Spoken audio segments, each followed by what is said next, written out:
I got 4 things to say to you. Raise hell, praise Dale, God bless America, and gentlemen, start your engines! Woo!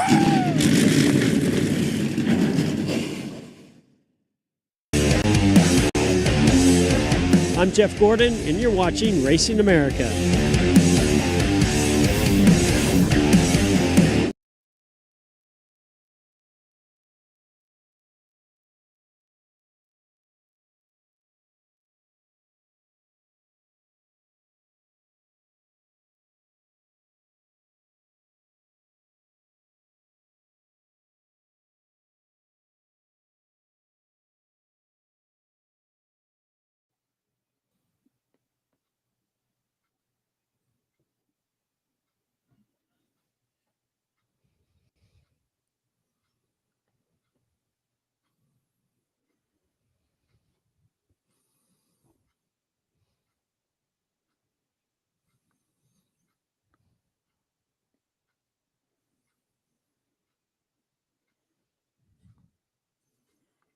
Well, I'm trying to pull that down, BC. Yeah, I was going to say, well, I mean, I'll start.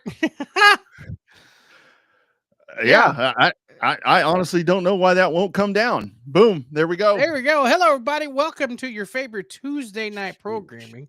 This is indeed the Revved Up Sports Show from Texas. Showtime Bobby Chappie right here. The Iceman Roddy Rodriguez, that's the other man over there. You know, we'll just call it a moment of silence to start the show inadvertently, you know, with Ozzy and Hulk Hogan. I did tell you I had a surprise for you, right? Before we came on. I don't care about Ozzy. Hulk Hogan's the one that matters. I know, but check this out.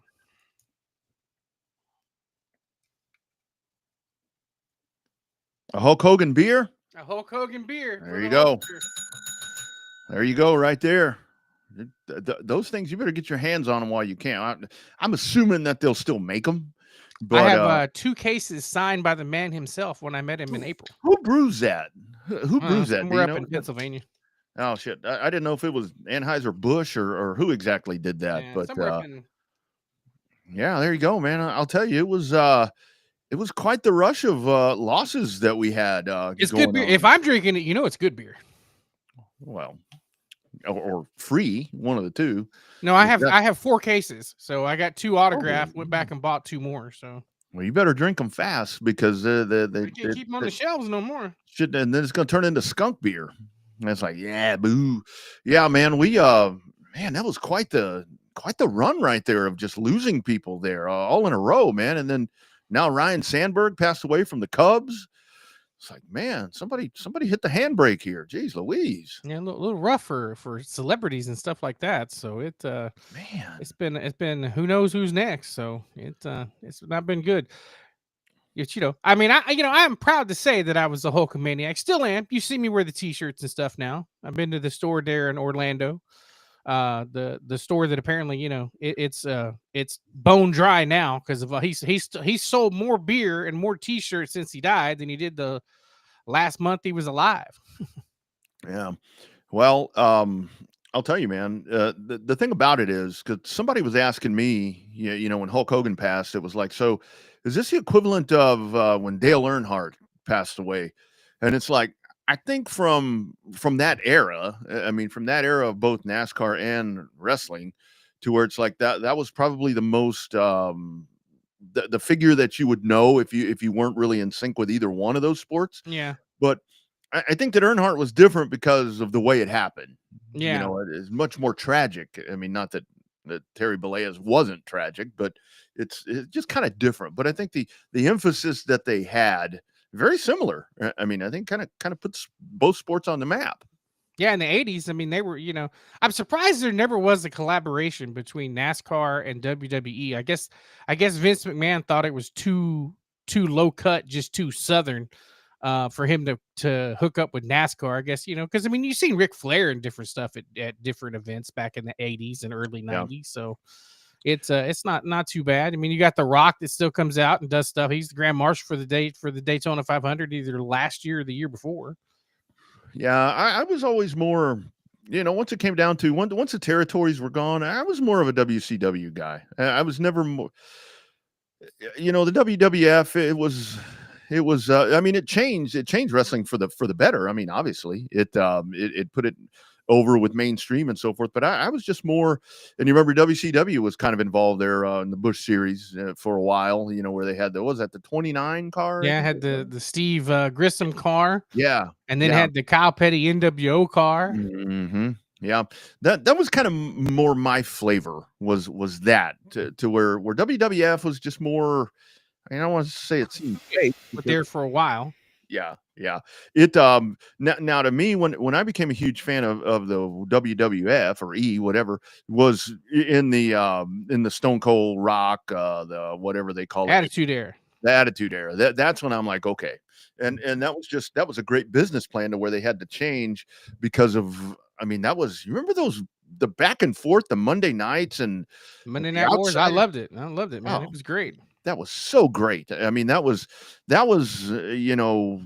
really a great time to where it was like you were watching both. And I thought it was so great, like when the WWE went in there and it's like they're or WCW, I guess it was, to where it's like WWF was taped and WCW is doing whatever. It's Giving like, well, wait a results minute. and shit. Yeah. Yeah, yeah. So I mean, it was a really good time. It was a really good time, and it was really all led by Hulk Hogan. I mean, that dude, it was. I mean, he was the force that really made that happen. I mean, that first WrestleMania. I mean, you go back and think of everyone that was involved with that. It's unbelievable. Started the paper. Well, it was on closed circuit TV, but it started Yeah, the pay per view as we knew it, how it came to be. yeah, Right. If it wasn't for Vince McMahon, pay per view would have never existed. yeah, So yeah. Well, and the funny thing about it for me was like with the WWE and just the way that it all went down where the territories, because a lot like when all that happened, I mean, I recognized a lot of these people, and it was weird to see how the characters were developed, when they went to either or, to where it was like, okay, you just thought that so and so was just a big bruising ruffian that was going to kick somebody's ass, and then boom, they morph into a softer or whatever The the case was. Undertaker. Yeah. Yeah, yeah, I remember that Big dude, Mark world Callis. class. Yeah. Yeah. Yeah, yeah, and I mean, Texas Red. Hogan. Was it Texas Red or Big Red or Yeah, something like yeah. that? I remember Hogan when he wrestled for Gagne for AWA, and I think they wanted to put him over as the champ, but Vince McMahon, he made the move and got him. Made the move and got him, and boom, there you went. The rest is history, as they say. But yeah, it's a very sad, very sad loss. Very sad loss. So if you like our wrestling content today, you can always check out our buddy Stu Myrick with Sports Guys Talk Wrestling on all your favorite podcast platforms. This is in no way, shape, or form sponsored by Stu, but he was on the money, man. Within hours of Hulk Hogan passing away with the official word, he was on it. He already had a show tape ready to go. It's about 36 minutes long. I listened to it and had a good time with it. I was worried about him. When all of that went down, I'm like, okay, is this guy okay? I mean, I didn't text him. I'm like, I'm going to leave him alone. He probably needs his time. But and then with like I text you guys, I'm like, well, the one thing that we figured out through all of this is Ric Flair is indeed the man. Ric Flair gonna outlive them all. He has. He's outlived them all. He has, man. Hogan, Roddy Piper, Dusty Rhodes, Harley Race. Yeah. In the words of Buford T. Justice, there is no way that dude would outlive those people. But yeah, he's still going. He's all bandaged up and taking treatments, right before that. But somebody's probably gonna wrestle again. You just watch. The Nature Boy. God, it's crazy. It's crazy. And it's so funny looking back, and we'll get to the racing stuff here at some point. We've got a couple of guests lined up too. Actually, one of them, the Max Calles, it's supposed to be on a little bit later on. He's actually racing at Charlotte, and with the Tuesday night show there. And I actually just got a text Max has been in contact with me saying how things have gotten delayed. I won't use Max's exact words. A lot of them you wouldn't know because we're texting in Spanish, friends. But Memphis Virial just reached out and said he's getting held up a little bit. So we'll see what happens here. Again, we're live, so that's kind of what we do around here. But totally forgot where I was going with that. But anyway, but we'll have plenty of good content for you. there's another wrestling thought, and it totally just went by me. So I don't know. I didn't know that Hulk Hogan wrestled in. They were talking about him in New Japan. Yeah, I had. Is that no? It's one of the ones that's on right now. EC. No, it can't be EC. Oh, TNA. TNA. I didn't know that he was there. He was an authority figure in TNA. Him and Bischoff. They tried to do the Monday Night Wars Part 2, and it epically failed. Well, and I have to tell you that. So when the turn came, when he became Hollywood Hogan, and you had all of that with. I wish I had a toothpick. I'd throw it at the camera. When you had all of that going on, and who's left? Scott Hall? Is he the only one? No, Scott Hall's gone. Kevin Nash is the only one that's left. Kevin Nash. Yeah, Scott Hall's Razor Ramon. Razor Ramon. So when the whole thing happened with the NWO, the invasion. Yeah. So you had all that. It was like, okay. I should have texted you the picture of me and Hogan if I knew we were going to talk about wrestling this long. Yeah, we're 13 minutes in, and we're still on it. But it was so when all of that, I'm like, okay, whatever. And of course, he did get really nasty and dirty and so forth. But the first thing I thought of a couple of months ago when John Cena did the flip is I'm like, it's going to take a lot to convince me right here, because Hulk Hogan did a really good job of being a dick when he flipped back, but he had been a bad dude at one point, so he had He had it in him, yeah. And obviously he had some other demons, so he had it in him. But this John Cena thing, I'm like, I just can't. I don't buy it. That's the only advantage to the show being now on Tuesdays. I can watch Monday Night Raw now. Yeah. And so I can watch it and kind of see what's going on. But yeah, I can't buy the John Cena. And of course, then the videos come out to where it's like, and again, this is what wrestling is now. The videos come out to where after the show, they're all embracing and doing all these different things. I'm like, I'm supposed to not like this guy, but I mean, not that he was ever a favorite, but it's like, it's hard to not like John Cena. I can't think of him as a total dick, where Hulk Hogan did sell me that he was a total cock. Well, the problem is that, it's the way that this new stuff is presented. They want you to, they don't protect the business like they used to. Yeah. Yeah. Before it was like think about how many jobs and acting roles the Undertaker has turned down because he wanted to stay in the dead man character. Yeah. Now look at how much stuff he's doing as the American Badass, as like the motorcycle guy. Yep. He's on TV nonstop. If it's WWE programming, he's on it. So I think that's the way it's kind of like, they're doing this. It comes on today. I think the 29th, right? Yeah. It come out today. Mm-hmm. Called Unreal on Netflix. It's a behind the scenes production of how they turn John Cena heel there to turn on Cody Rhodes. It's on Netflix. Starts tonight. It's a whole mini series about behind the scenes, how they come up with stuff, how it's directed in guerrilla position, all that stuff. Wow, that's really good. I need to check that out. Yeah, it started today on Netflix. So sweet. Yeah, that's pretty cool. Update on Max Kayas. So Max is sitting on the grid. Max has been sitting on the grid. Racers, you can understand this. One of the things that drives us crazy. He's been sitting on the grid. He texted me about 25 minutes ago. I'm going to line up. He's still sitting on the grid because the race that's before him has been under red flag. Oh, so he's still sitting on the grid and still has apparently a ways to go. So we'll get caught up with Max. That's not a bad thing. And that's why we go live, and we always have a backup plan. Ain't that right? As we search for it. I mean, it's always, the thought of having this show taped is just unreal to me because we've done it.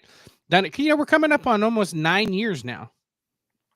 Yeah. Well, today was the end of the run for the Horn Show, by the way, on Facebook Memories. Yeah. God, I always remember that because it's my parents' anniversary. So yeah. Oh, I saw that, man. I saw your sister post that, and yeah, she stole my thunder. I didn't have to post anything. She done stole my thunder. So yeah, let her deal with that. Well, you had a double doozy. I mean, I remember when I got the call that the Horn that we were all going to be out of a job. I mean, I say a job. Well, still, that was a big deal. I mean, being on the radio there was a big deal. I remember I got I got laid off of my real job that morning at like 9 a.m. I get a text at 8:45. Dear Rodney, you're invited to a Zoom regarding the company future. I'm like, oh shit. That was a rough day for you. That sucked, man. Didn't we do a show that afternoon? Like, didn't this show come on that afternoon I or the think next so. day or something like that? And I think we had technical problems that day. I think the internet crashed that day. So I got laid off that morning, and then At noon, from like noon to 1, we had the horn meeting. yeah, it's like, okay, we need everybody on this call. I'm like, I thought we were like landing a huge, like a football thing because it's like close to football season. I'm like, well, at least we're going to have a big UT thing going on this year. Oh, no, we're going to close the station. You assholes are all out of a job. Like, what? I'm like, I'm not going outside today. I'm not leaving the house. I needed one of them real American hero beers right there. That was a fun show. We had a lot of fun. And the archives are still out there somewhere. Trey Elling, if you go to SoundCloud, Trey Elling actually, I don't know why, but Trey has kept a majority of those. I know the ones for sure. I mean, I've got the Bob Jenkins and all of those, but it was like anytime we had a guest, because, Trey was all about, Trey is the consummate interviewer. And so he kept the interview ones that we had, and then he kept every dadgum pre-race that we did. All the codas are in there, and it's like, damn, that's pretty cool. Yeah, that was a really good show. It was a great show. It was, really I mean, we still have fun doing this one after all these years, but it was so different. We had a lot more of our NASCAR buddies on that mainstream show than we do now, but that was what, 46 minutes that we had to compile all of this into this amount of space. And it was one of those things. I mean, I remember constantly, whether it was Ty or whoever the producer was, like, break. And I'm like, but we're just getting going, So anyway, so that really was a good time. we were the cornerstone of that for a while. We were the only ones that was constant on that lineup. Yeah, and I remember where it's like, I remember we finished our last show because we killed the Saturday lineup. We signed off, and it was like, no more Saturdays. Boom, Saturdays are dead around here. Yeah, and it was like, I think it was Christina that called, and she's like, well, that's it. I'm like, well, shit, okay, so yeah, that stunk. That was a really good, that opened up a lot of doors for us. I mean, it just kind of not that we're valid now, but it kind of gave us some good validity, it seemed like, with that one. So when I joke about, y'all need to check out the archives, there's so many new listeners now that we've kind of gone on the simulcast portion and a couple of the new simulcast networks that we're on now, that don't remember the guests that we've had on here. We've had Bobby Allison on here before he passed. We had Donnie Allison on here once or twice. Had Terry Labonte on for an in-depth, long-term interview with Terry Labonte, talking about his days in Corpus Christi, before he made it to Darlington and NASCAR and stuff, with Billy Hagan and just all kind of, some of the local heroes we grew up with. Did you save that picture from JC? I have it. I need to get it over here so we can pull it up. Yeah. I'm glad you said that. That's the one thing I forgot to do. We got a lot of local Texas legends on, so check out the archives. Like I jokingly mentioned about, the show that started it all, but y'all, for you new listeners, if you think these shows are fun now, we've had a whole lot of fun over the course of the last 9 years doing this show. So, and what was so different back then, it was, I mean, I say that it was easier to get people to come on, and it really was. And I think a lot of it was because there wasn't anybody else doing this. So it was like, you reach out to somebody and they're like, okay, you want me to do what? And it's like, okay, it's a show on the internet. And then that was really the whole thing, where it was like, with some of these folks, it's like, now the one that really drove it really crazy was Freddie. And that was the one where, with help from a lot of people, to where it's like Freddie didn't care where it was.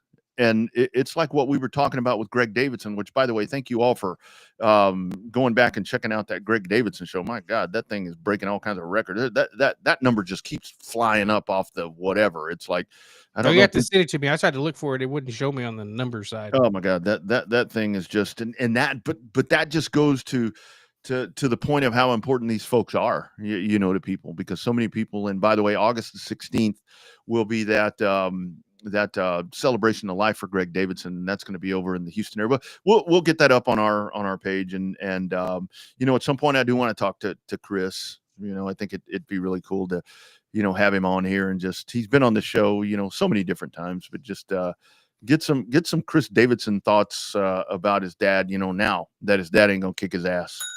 Well, the good news is, well, it's not that there's good news when you go to service like that. August 16th is the next race in Houston. Yeah. You should have called it the Greg Davidson Memorial Night. It's kind of what I was thinking. That's kind of what I was thinking, that would have been whatever. I was going to suggest it, but that's it's not my job. But I thought that it would have gotten figured out. But so I do want to let me see here if I can find it. They changed up a little bit of they changed some stuff here on our platform to where I can share stuff, and I think that I'm going to share this now. And boom, there it is. There it is right there. Hulk Hogan, my man. April 2nd, man. April the 2nd of 2025. Yeah. Right down the street at a little convenience station. Yeah. Dropping in with real cases of beer. I bought a case of beer the day before, and then I got him to sign 2 cases of beer, and I bought a couple of cases since then after the fact. So yeah. It's good beer. He was on tour. Let's see here. I might be able to help that a little bit. There you go, right there. There's our man BC with the great Hulk Hogan. The great Hulk Hogan. Because that's the shirt from the actual Hogan's Beach Shop in Orlando. Yeah. When I went up to see him, he says, "I love the shirt, brother." I said, "Yes, sir." I said, "I missed you by like 2 days to meet you in person then, but thanks for being my childhood hero." So Did you tell him you took your vitamins that morning? I did. I told him I went from saying my prayers and eating my vitamins to saying my prayer and drinking Hulk Hogan beer. Man, I would have loved to have been able to talk to him and say, Hulk, here's what I learned from you. I went out and got black spray paint and went out and started graffitiing everything that I could find from when you were in NWO. So I learned that. WWE sells the replica belts that have this. They have the old Ric Flair big gold belt, and then they've got NWO spray paint on the front of the belt. I got this thing today. Again, you never know what's fake and what's not. And all too often I bite, but I'm not quite invested enough and haven't drank enough today to do it. I mean, TBD, I might still do it at some point, but so it was like, remember the wing belt, the Hulk Hogan. So it was like, and I followed it all the way until it was to where you had to pay. They're giving away a few for just shipping, and it was going to be $9 and some such replica. I mean, they're not saying that it's like the 10 pounds of gold that's hanging over here. It's supposedly a wing tip or wing whatever belt, gold wing belt or whatever. Yeah. So I don't know. May still do it. Wouldn't mind having that one for my collection. I still have my fantasy football one, by the way. That's coming up too. I've been just a lot of football that's going on, and it's that time of year. And I think this year I'm feeling it. I think I'm going to win. I think I'm going to win this year. Now, 1 year you beat me, so yeah, that one year. That 1 year. Other than that, I kick y'all's ass. So I mean, yeah, it's like all the time. It's like why? It's like we're like giving to the Bobby Chaffee donation fund every year because it's like you're going to win. It's like. And I find ways to lose. I mean, last year I just flat ass sucked, but it's like a lot of those years, I'm just like the Cowboys, to where it's like I have these amazing years and shit the bed, in the first round of the playoffs. So that's all right. You know who's dead last in our NASCAR fantasy league? Who's that? Me. Oh shit, you are? I'm dead ass last in the NASCAR fantasy league. Yeah, I don't. I set that, and I think a lot of times it's for me. Seriously, it is dumb luck, because most of the time it's like, holy shit, it's Saturday night. I better set this. And like when I'm traveling, it's like, oh man, here we go. So anyway, it's all good. You can still play. There's still time for y'all to join in for the playoffs. Yeah. They reset the field for the playoffs. So yeah. Got a couple of 4 more weeks to get in. Speaking of NASCAR, nothing to talk about today other than our friend Austin Hill getting suspended for right rearing Eric Almirola there at the Brickyard. The Busch Series bully. Don't wear white gloves, guys. Don't wear white gloves. It gives it away. Man, that guy.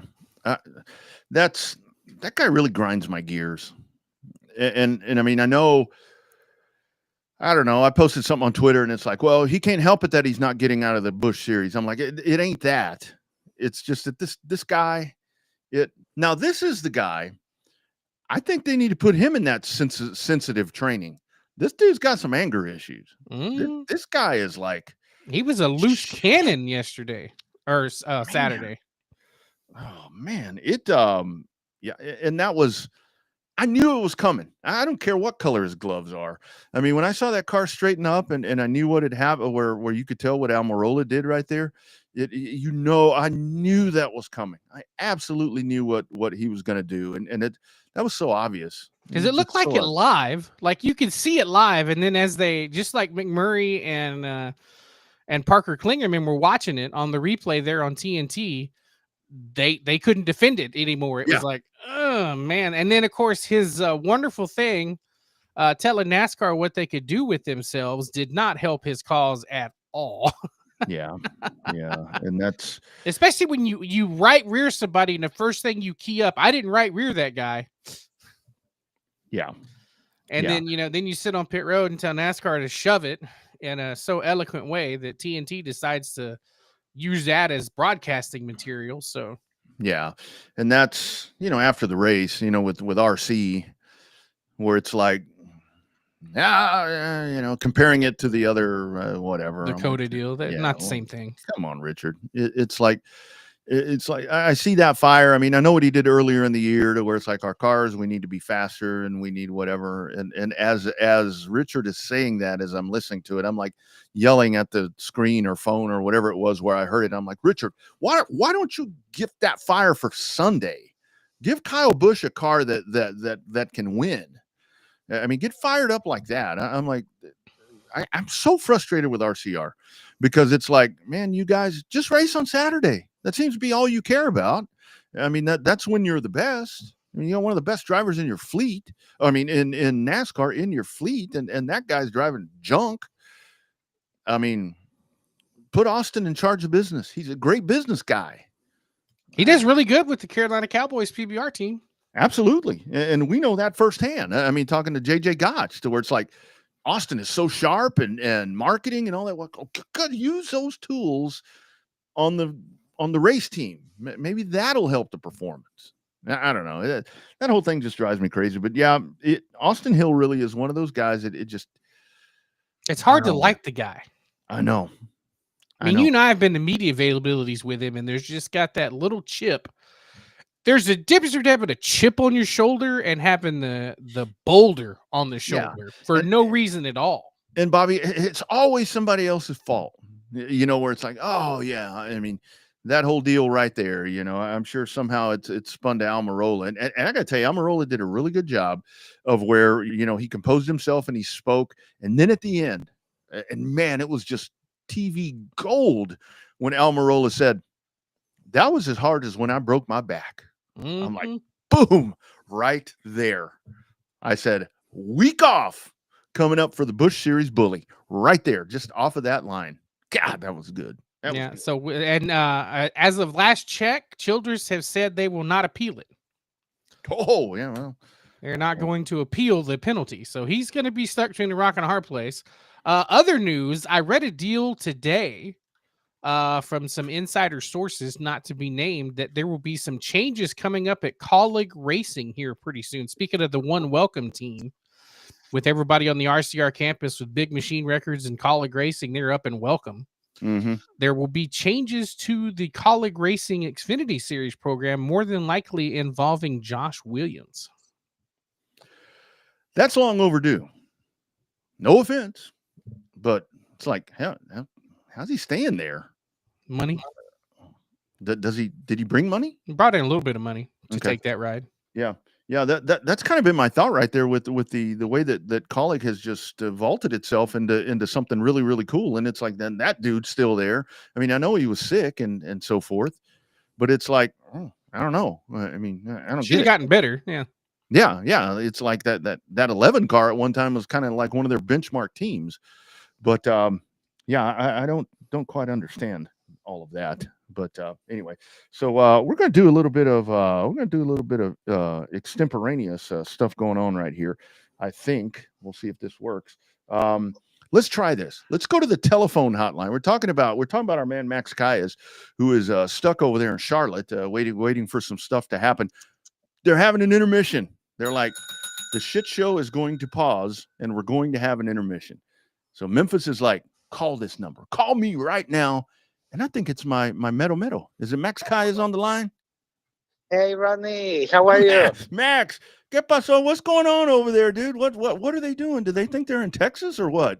I mean, the school bus race was pretty fun to watch, though. Oh, school bus. Nice. Yeah, school bus race, yeah, but we're here on pit lane waiting for a race. We're starting ninth.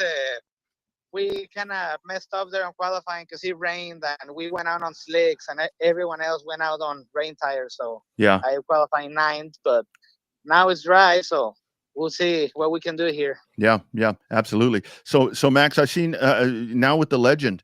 How did all that come together, man? Those are a hell of a lot of a big deal over there, aren't they? Yeah, man, it's huge. I mean, I've never been on a Legend before, ever, and this is, I think, my fifth race here on the shootout so far, and we finished second 3 times, the first 3.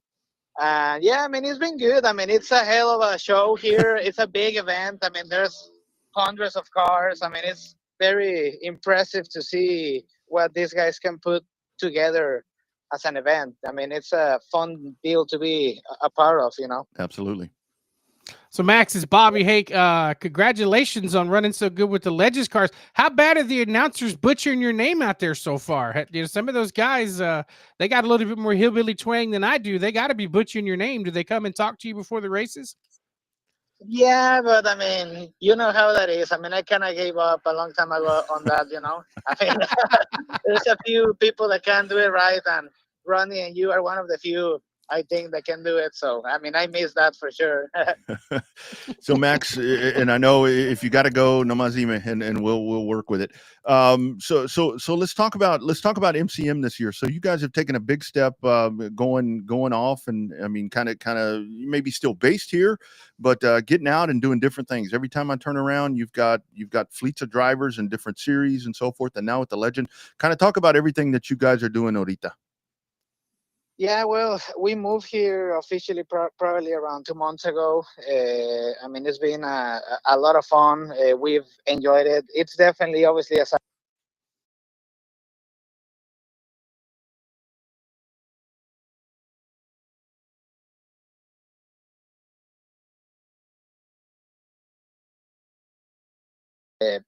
a change, but we've enjoyed it a lot. And like I said, we started this Legend program actually between Kenneth Canales, one of my guys, and I. We put this deal together to just start a program. It's been very good so far. I mean, it's a fast car. We've learned a lot on that. We have late models here in the Cars Tour Pro Late, on the Saps Tour, and on the Carolina Pro Late with Toro Rodriguez. We have JP Vallarta. He used to race Legacy there, actually, in Houston. So he just finished third this last weekend in Hickory on his second late model race.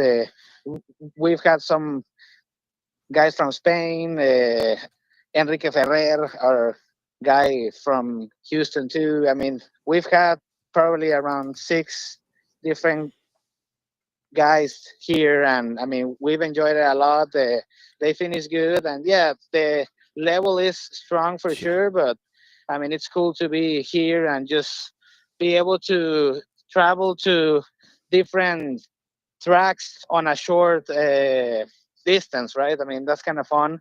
But yeah, I mean, just working hard on that. We started our karting program again from the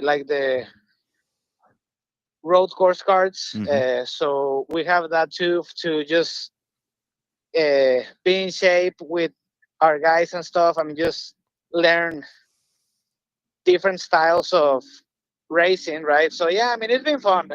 We've enjoyed it, and like I said, we're just working hard to be better every time, you know. Absolutely. So, Max, you touched on it a little bit. Hey, dude, what's it like in North Carolina? The complete difference being there with everybody, especially right around Charlotte, into Mooresville, up in Kannapolis and all that. I mean, those people, everybody born and bred to be into racing nonstop. That's got to be so different than it is here down in Texas and South Texas, right?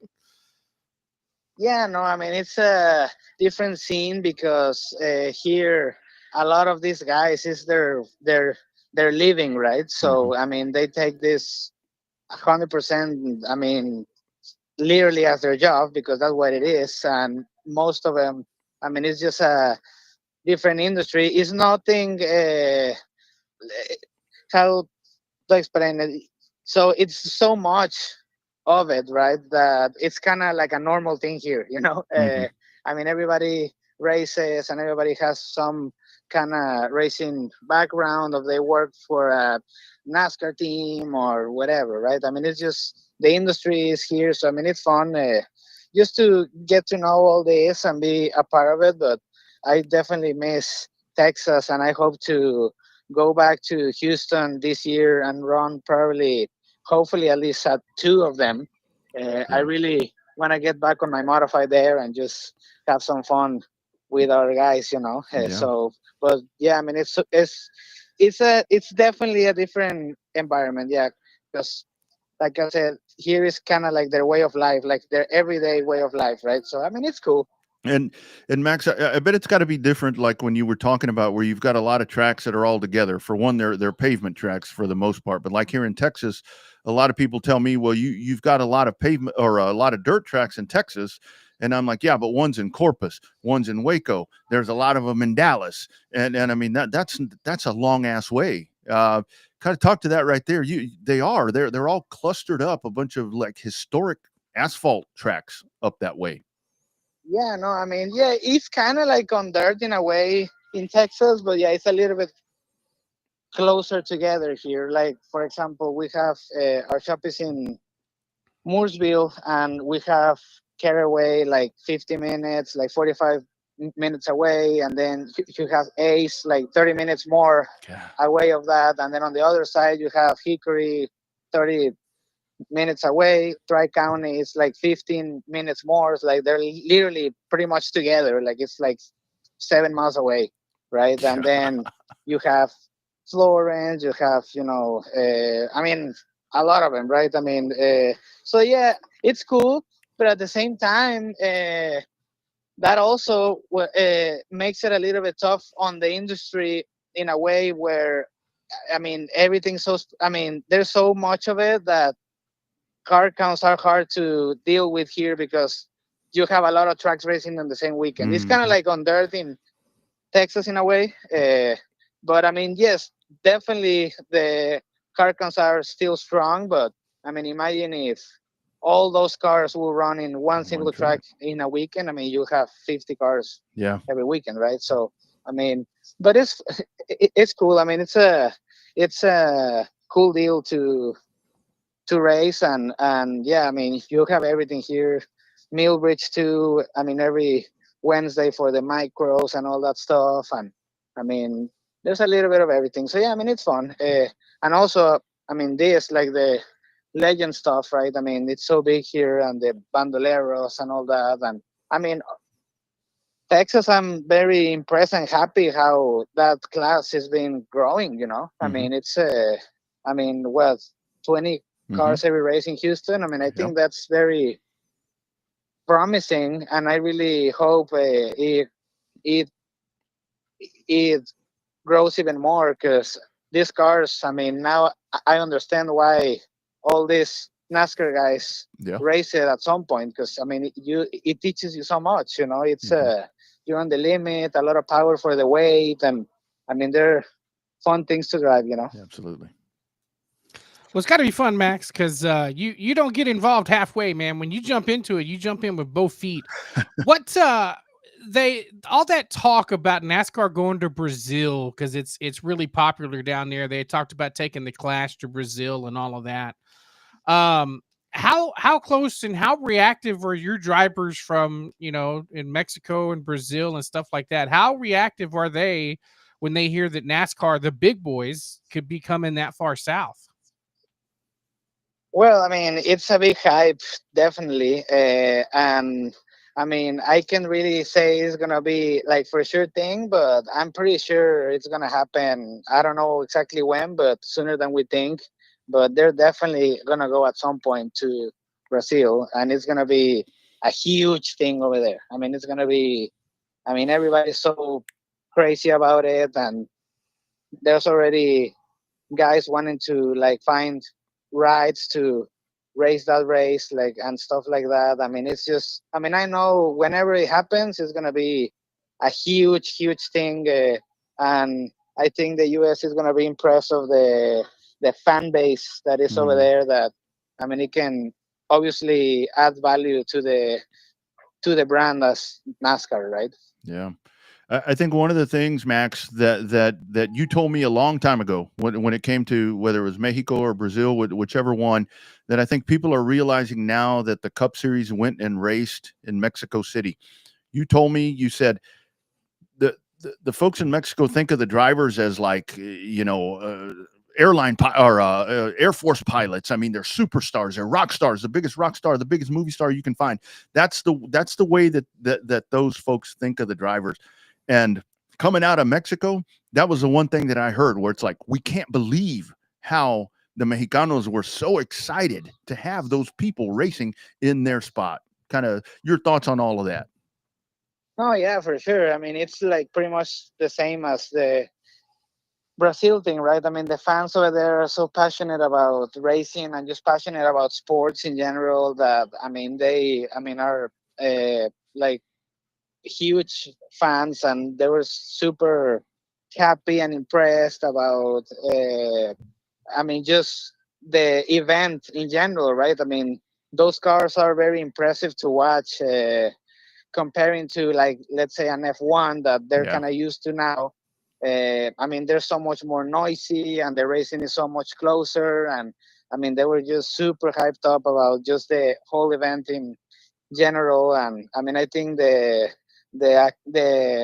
acceptance of the event was huge, and hopefully they keep going back there and just make it even bigger every time, you know. Mm-hmm. No, I think the reception for the Mexico race was great. I think the perception of it, of having the logistics of going from Laredo all the way down to Mexico City, I think it opened a lot of eyes to how big and important that race was. The after effect of that, have you already seen more interest from the people in North Carolina about some of your Mexican drivers and Brazil drivers and stuff like that? Has that opened up their eyes when they got to watch some of that NASCAR Mexico Series racing down there, when they got to do part of the doubleheader with NASCAR? Yeah, I mean, I think that, I mean, that same thing kind of happened at the Clash in LA when NASCAR Mexico raced with them. Yeah. I don't remember. I think it was last year. So I mean, the drivers in Mexico and the series in general is very fun and competitive, and there's some good guys there. So they definitely saw.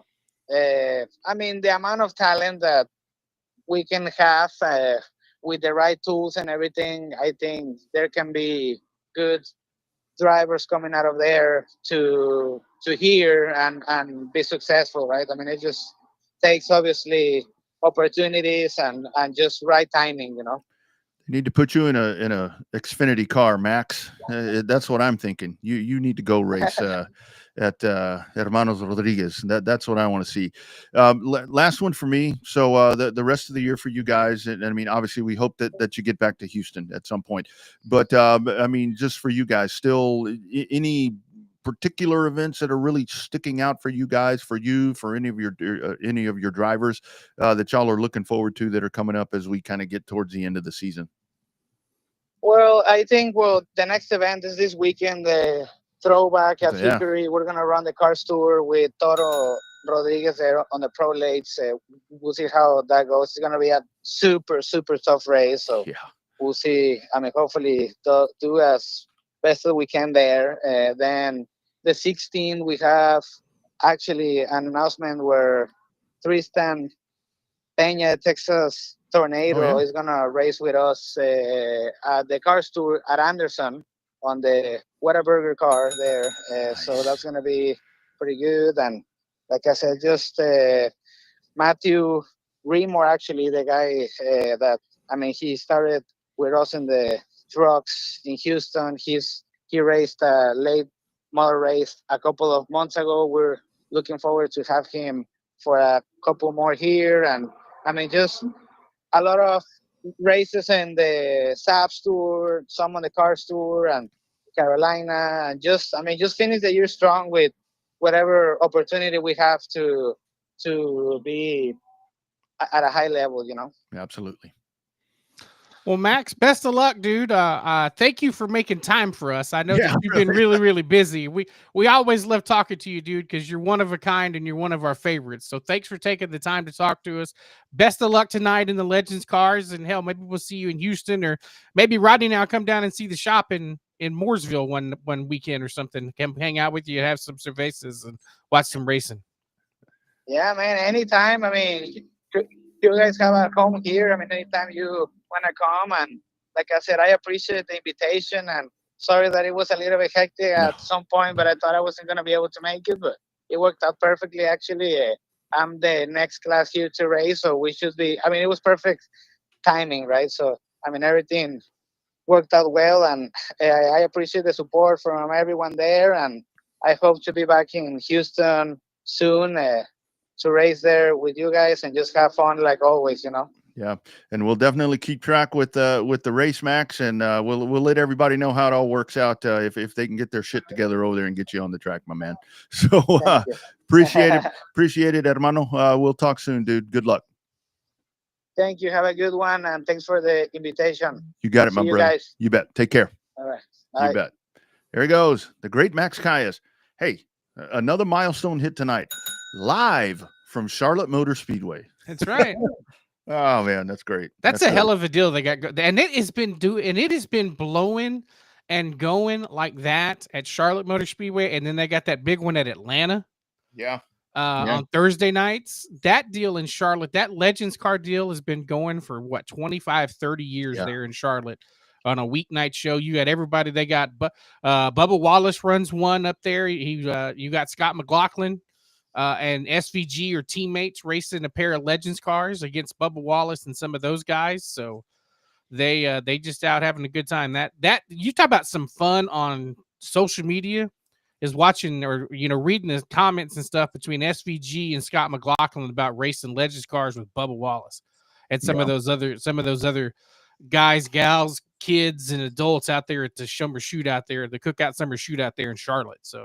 And you know what? One of the things about it is I really wish that, because remember TMS at one point was a pretty good little hotbed for that as well. But I mean, like everything else around here, it kind of fell off. But that's where if you could get TMS back involved. But I mean, I think a lot of that is like those events that you're talking about there, that the track is very active in it to where Texas Motor Speedway, that they kind of saw the writing on the wall right there. I mean, because like the other part of what Max was talking about there about how the Legends are doing so well here, man, that's when we talk about homegrown, that's a homegrown thing. I mean, we've talked to the guys here to where it's like that's like DCRST was, that's one guy and a couple of other people that are just making this thing happen and blowing it all up. But yeah, the Legends, man, that's huge, and they're really entertaining to watch. I know back in the day, maybe I wasn't the biggest fan of the Legends, and then when I sat my fat ass in that dwarf is kind of when everything changed. Where I'm like, holy smoke, are you kidding me?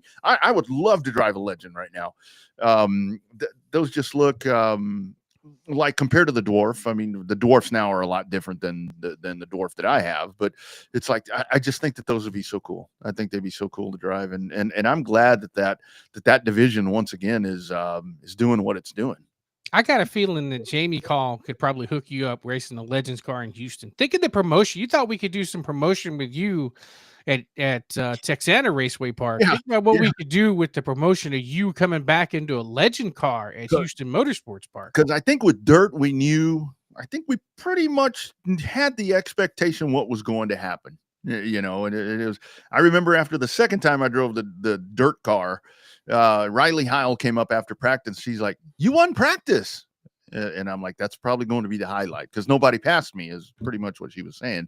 But yeah, man, it's just, it is because these Tuesdays, and that's the other thing that's just so different over there. But it's kind of, well, no, I guess it's really not, to where over there we're talking about Tuesday night and they've got this huge program with just tons of classes, you know, like we talk about with Slinger and all the different places where it's like, you know, Wednesday night spectacular and cars tours running on Tuesdays and Wednesdays, and it's just a different. But like Max said, that's the bread that's their job. That is their job. I mean, for most of us, it's fun. We treat it like a job, but that's what they do. That's how they make their livelihood. It's just you and I both been over there. It's so different.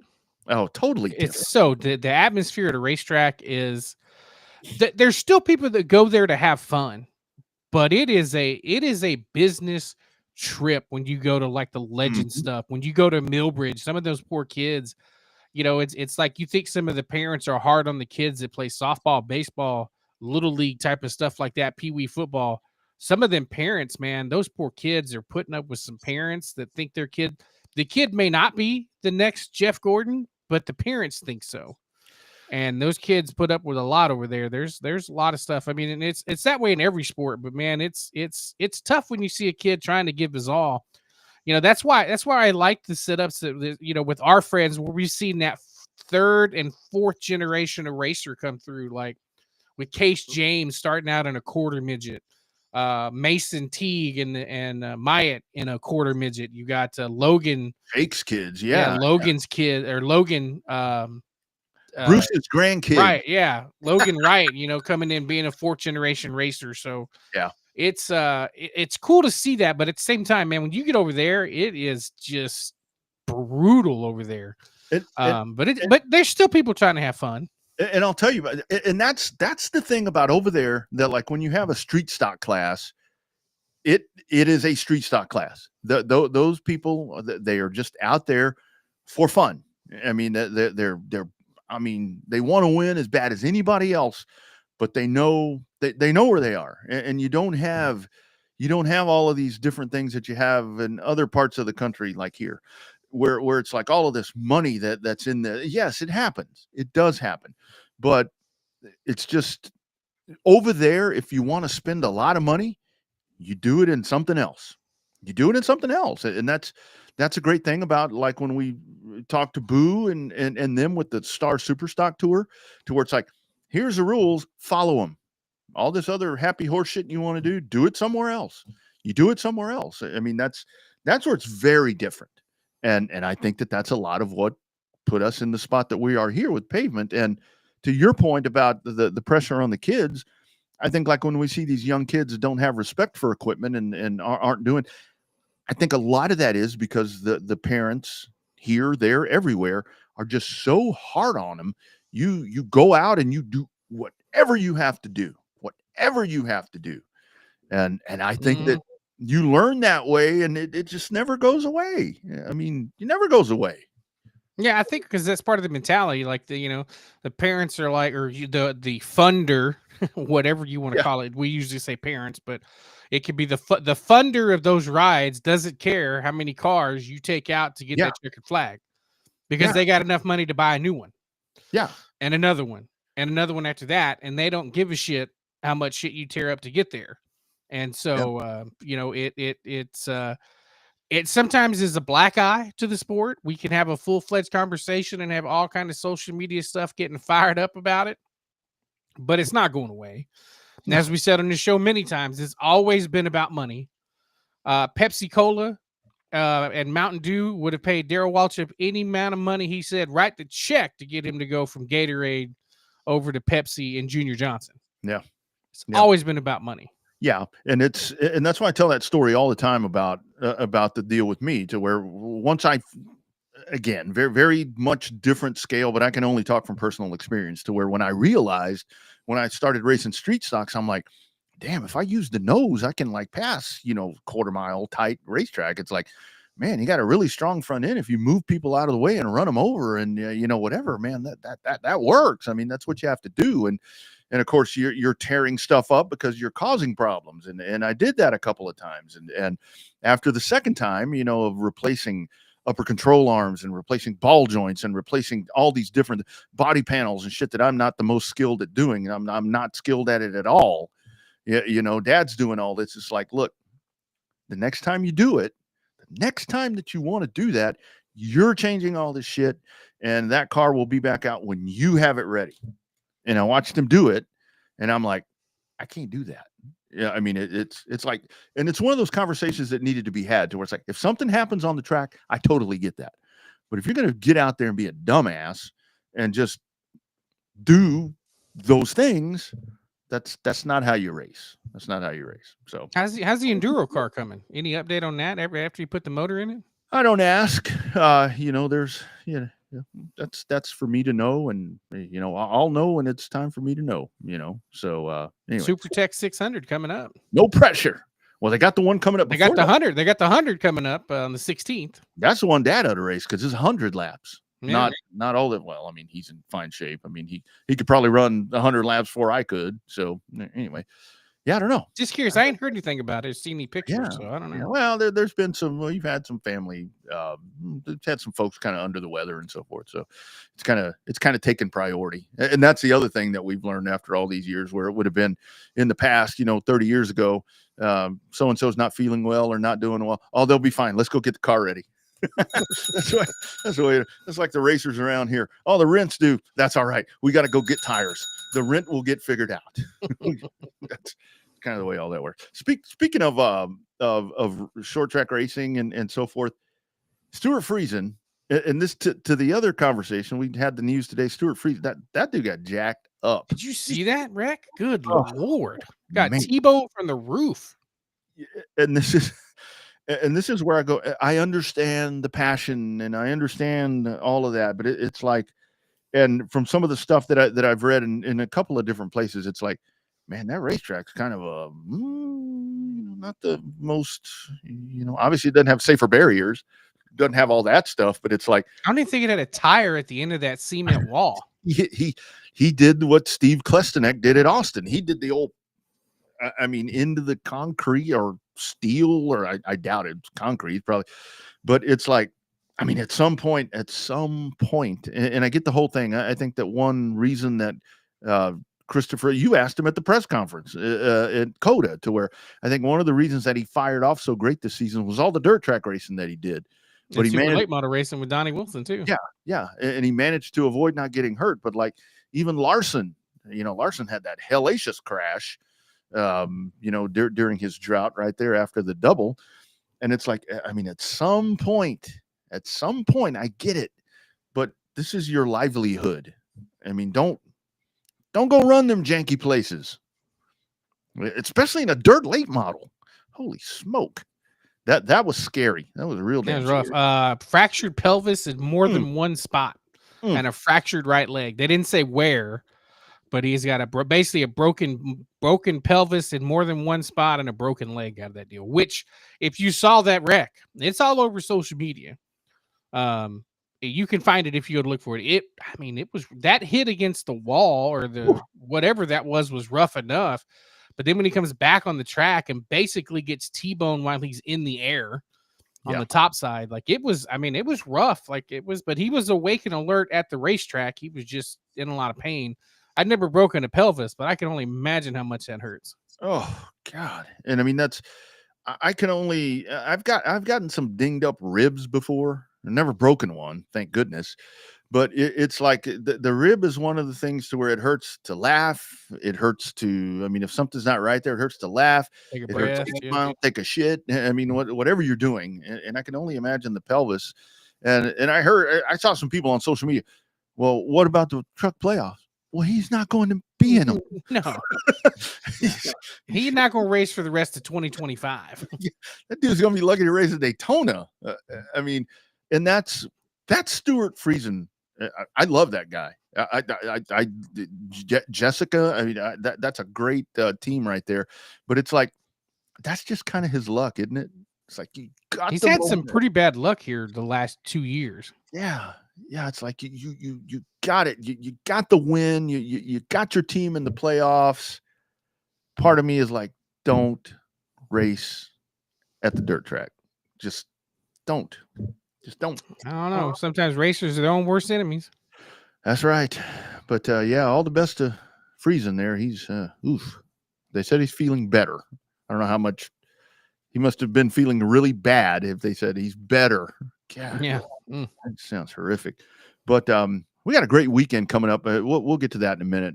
Where they were Max was talking about the Throwback Classic. That's one of my all-time favorite races. I've been lucky a couple of times in the closet over there. I've got some throwback shirts that friends have mailed me.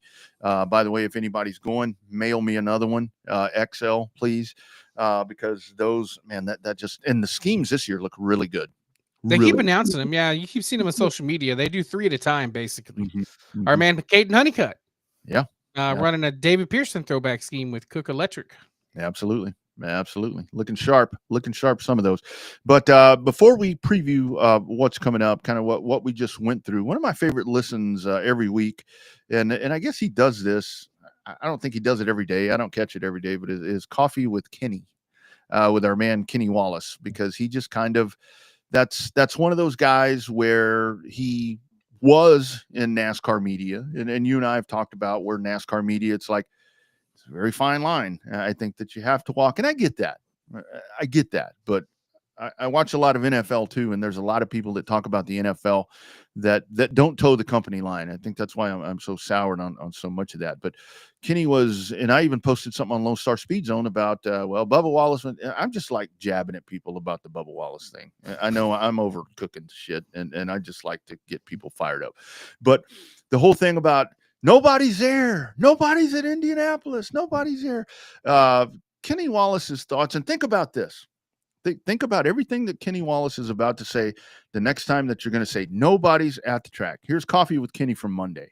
In a new society, sports is geared for TV because people don't enjoy, and they don't have to go to the events anymore. So you ask yourself, if there's nobody in Indy, why do they keep going back? I know the answer. Because they don't need you at the grandstands. And I know you fucking hate hearing that.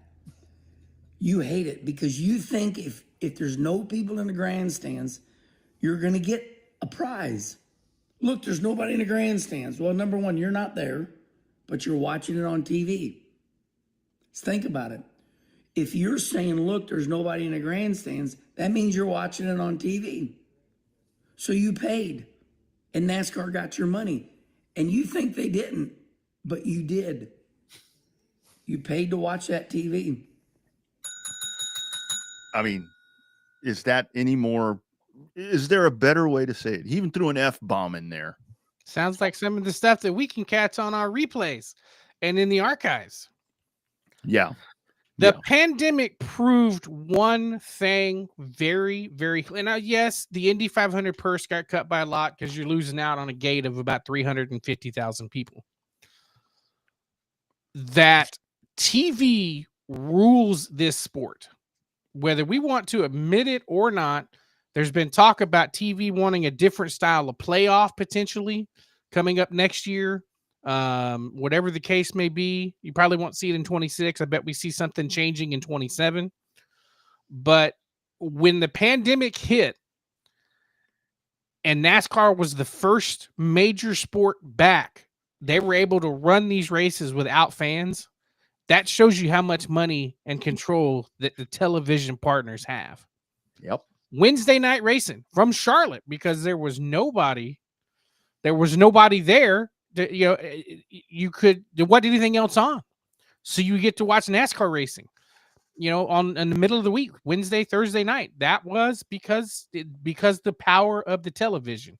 And like you say, sometimes it's the same deal we have with streamers. If I live close to Mobile, Alabama, and I live close to Pensacola, Florida, I need to get my ass to those 2 racetracks. If I sit on my couch in Texas and watch the Mobile races and watch the Pensacola races on Racing America, then that's probably a good thing because they're expanding their market out to Texas. But if I live close, I need to get my ass there. Yeah. Yeah, and that's really the whole thing about it is that you can look, and that's where so many people are like, because I heard this with Iowa. I heard this with Iowa with IndyCar, to where it's like Iowa didn't promote that race very much. They don't have to. They're going to get paid from the TV rights. That's where all of that money is. That the track is going. You are the one hosting the venue, and that really was the thing with the pandemic, really. And that's a great point by you, because you had all these races in empty places, and I turned on ESPN in the middle of the night the other night. I couldn't sleep, and I turned on one of the ESPNs. I don't even know what it was. And I saw this even bigger when we were in Mexico, because in Mexico they have ESPN 1, 2, 3, 4, 5. They have 5 ESPNs numbered just like that. And I turned that shit on, Bobby, and there's cornhole from 2020. They're playing horseshoes. They're playing. That's the Ocho. Yeah, it's on DirecTV. Yeah, and other providers. Yeah, it's actually ESPN the Ocho. They show all that crazy shit. Yeah, and it's like that. That really is, everything is driven by television. I mean, NFL. I don't know, unless I'm given a really great opportunity, if I will ever go to another NFL game again, because I don't have to. I can sit here and quite frankly, that goes for a NASCAR race also. I mean, I will go to Indianapolis just to say that I finally did that. But I can sit here. Tom McKay came in here and set all this shit up to where if I go to an NFL game, hell, quite frankly, if I go to I don't know, it would have to be like a national championship game or something.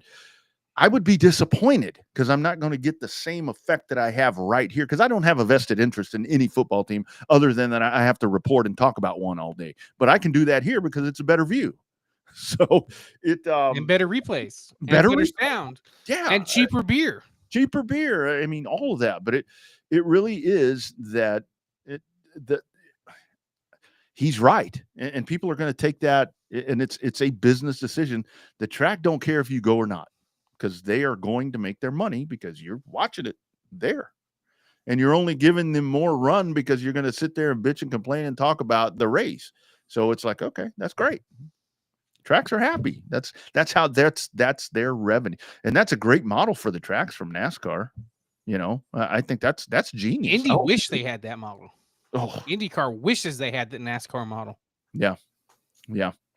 And that's where, I mean, if you want to talk about these lawsuits and all this stuff about, monopolizing, well, yeah. I mean, yeah, they have. Who else can do that? Who else can pay that kind of money to all these racetracks again? I mean, I know a lot of the racetracks, and that's where people say, well, SMI owns them and all this, whatever. That doesn't matter. That's Fox's money. That's TNT's money. That's NBC's money. That's just where NASCAR is that damn smart. So, they a 7-year, $7.7 billion TV deal. They know what the hell they're doing. Do the quick math. That's $1 billion a year. Now, does that come close to SEC rights? Not really. Southeastern Conference. Does that come close to Big Ten rights? Nah, not close. Nobody's touching NFL rights. Nobody. Yeah, no. Nobody's touching that. But for what it is, that was for 4 partners. 4 partners to get with the money that NASCAR got on this last TV deal starting in 2025. That is pretty damn impressive. And all people want to do is bitch about it. Yeah. And that's why, the whole thing, well, they don't have a title sponsor. They don't need one. They don't need one. I mean, it's. Although they still have to replace Xfinity on the Xfinity series, which we hadn't heard anything about that. Yeah, I don't know. I don't know what may be happening with that. I mean, there hasn't been any rumblings. I mean, the way that NASCAR operates, you can get frustrated with them all you want, but boom, we'll probably just get some week, in about a month, it'll be like, okay, press conference coming on Wednesday, and boom, here we go. We've got a announcement. Maybe it'll be that company, that CEO that got fired. Maybe that astronomer. Maybe it'll be astronomer.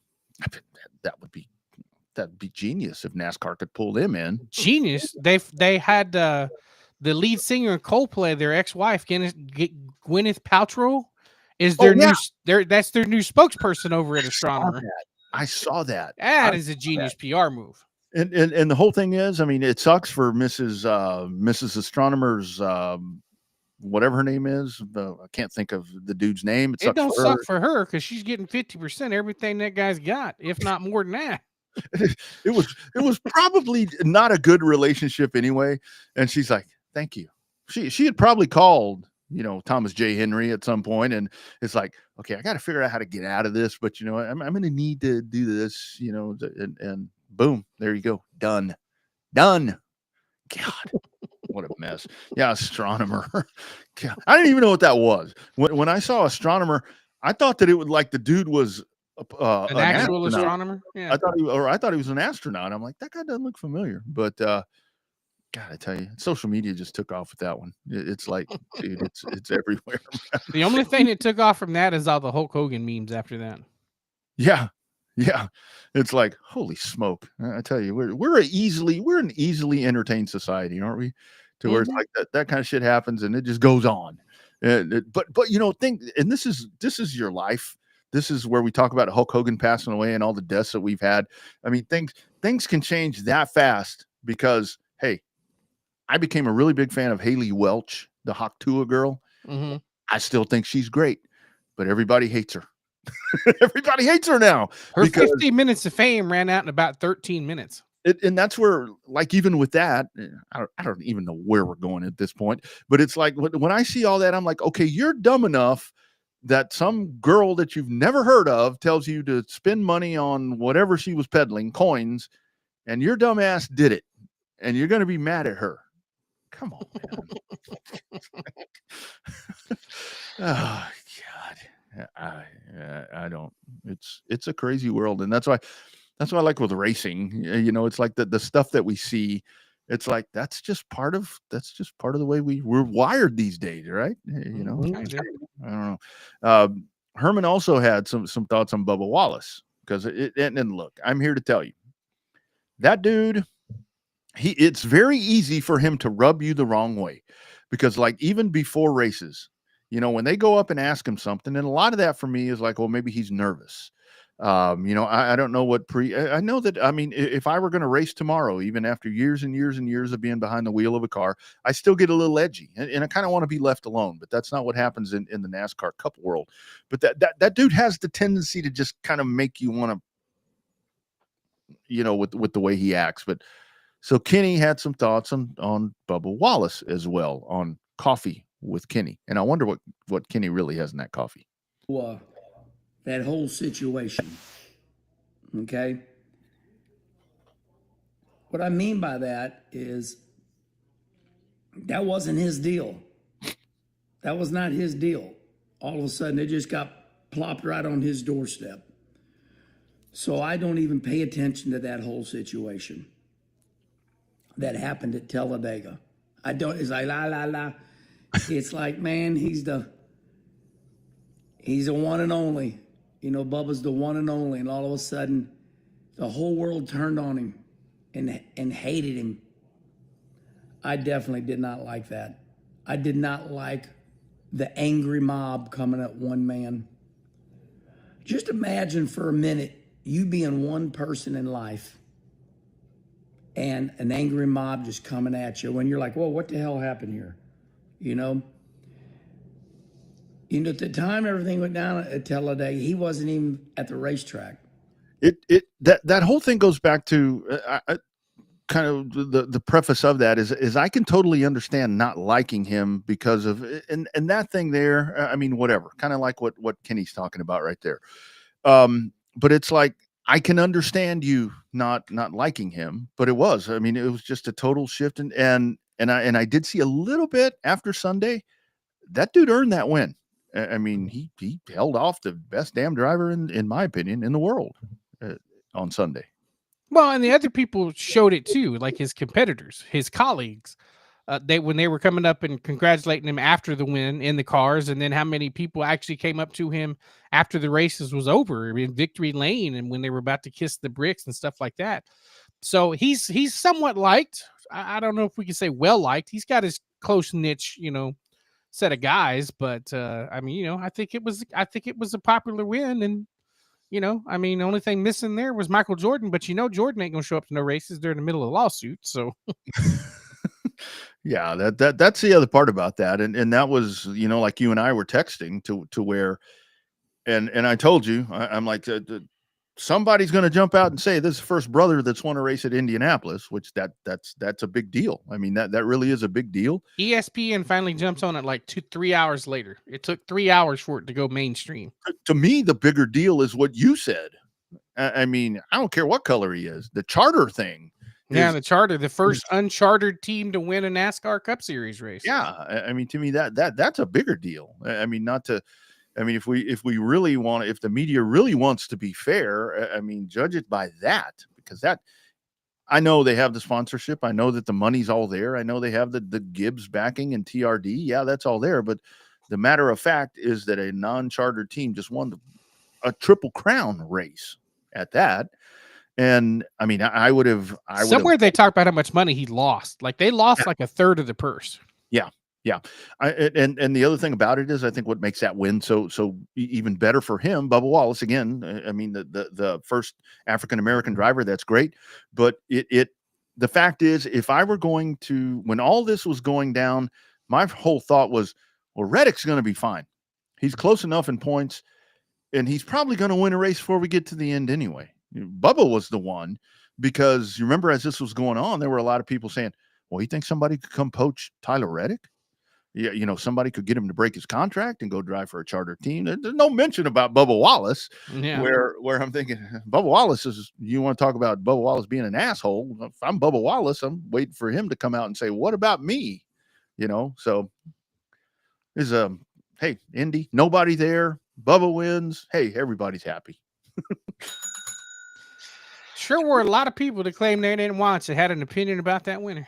Yeah, well, and that's where it just goes back to the first Kenny Wallace sound clip that we had is you're only helping make the money right there for the premise of there's nobody in the stands.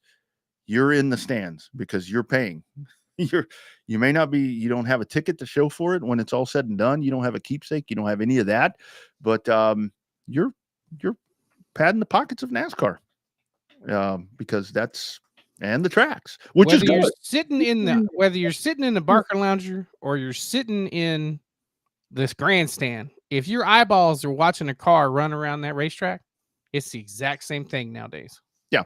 And this is where I go back to the short track thing, to where it's like, so obviously short tracks don't have the same setup that the NASCAR Cup Series and the Xfinity Series has with the CW, to where it's like, this is where with the streaming thing, because we've had this conversation as well, because it's been kind of a hot button topic here in Texas as of late, to where it's like, okay, not going to stream because we want people at the racetrack. And I totally get that. And I get the whole thing with, well, I can't go to the racetrack. I don't want to go to there. That's the other thing that we learned through the pandemic. But if this whole thing is set up, and I don't know how these things are set up, I don't, that's not my avenue. My avenue is to sit here with you and talk about this and give our ideas. If this thing is set up to where this is okay for like what we're talking about with NASCAR, if you go to the local track and there's 100 people, but there's all these people watching on streaming, if that's financially okay for the racetrack, then that's okay. But most of the time, I think, if you go to a local short track, not just here in Texas, anywhere, if there's nobody in the crowd, and nobody watching, or a lot of people watching, it's the same plan. And again, I don't know how those things work, but it's a totally different model, because that's night and day when it comes to that. Yeah, two different completely models, two different types of scenarios there. But like I said, you have to support your local racetrack. It is that simple. Whether it comes down to I don't want to go, I can't go, whatever the case may be, you have to, even in the era of streaming and Facebook Live, you got to support your local racetrack. You just have to, because you're the ones that are keeping it open. It's the people that are watching from 100 miles away, 200 miles away, that are helping keep the lights on. There's a difference between helping keep the lights on and helping keep the place open. Two separate things. Keeping the door open is one thing. Helping to keep the lights on, that's something else. Because when they get the money from the streamers, that helps pay for the light bill. That helps keep the lights on. But the butts in the seat help keep the gate open and back up again. Yeah, yeah, because they are. And I mean, if you go to a track, buy a hot dog. I don't care if it's any good or not. I mean, it's not going to be a $12 hot dog like it costs at Charlotte or TMS or wherever else. I mean, I know a lot of tracks don't sell beer. Have a designated driver if they do, and then buy some beer, drink some beer there. I mean, buy a Coke, because that's all revenue that the racetrack needs, and it really is. I mean, the bottom line comes down to with this whole scenario, with the NASCAR thing and with the Kenny Wallace thing. Yeah, a lot of people probably want to go to the race, but where it's changed so much is, and I hear this all the time, to where it's like, and this isn't NASCAR. This is the world. And not just in the United States. It is really, really hard to go to a race because you can have the $99 ticket deal, but the tickets are, I mean, that's a drop in the bucket. I mean, shit, that's easy.